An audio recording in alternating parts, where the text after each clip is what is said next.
साथियों नमस्कार।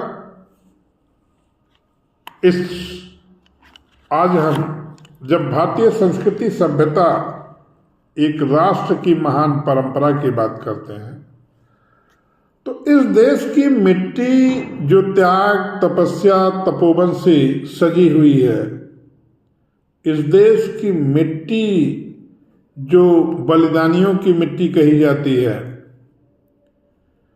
इस जो गंगा जमुनी तहजीब की मिट्टी कही जाती है, जो करुणा दया परोपकार सहनशीलता सहिष्णुता एक दूसरे का सम्मान करना इसके लिए जानी जाती है, ये अजीब है। इसकी अजीब दास्तान है। ये जब मिट्टी त्याग का रूप धारण करती है तो हमें पन्नाध्याय का त्याग दिखाई पड़ता है। ये मिट्टी जब त्याग की भावना को धारण करती है तो राजा शिवी के कपोत की रक्षा के लिए सर्वस्व न्यौछावर करना दिखाई पड़ता है। और यह मिट्टी जब वीरत्व की भावना से ग्रस्त होती है तो सिंह के साथ खेलते हुए भारत का चरित्र दिखाई पड़ता है।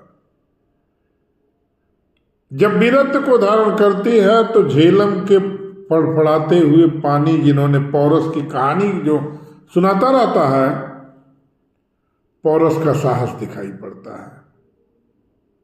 ये देश की मिट्टी जब भक्ति को प्राप्त करती है तो हमें यहाँ पे शंकराचार्य, कबीर, सूर तुलसी, मीराबाई, रसखान, ये बालक ध्रुव, प्रहलाद, इनका चरित्र दिखाई पड़ता है।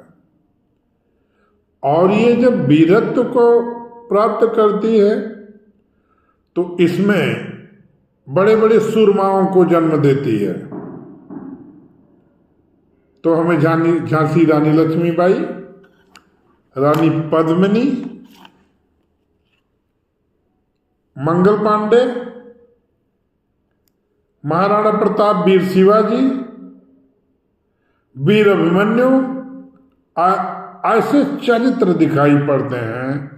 और जब यह ईश्वरत्व को प्राप्त करती है तब मर्यादा पुरुषोत्तम राम का जन्म अयोध्या में ऐसा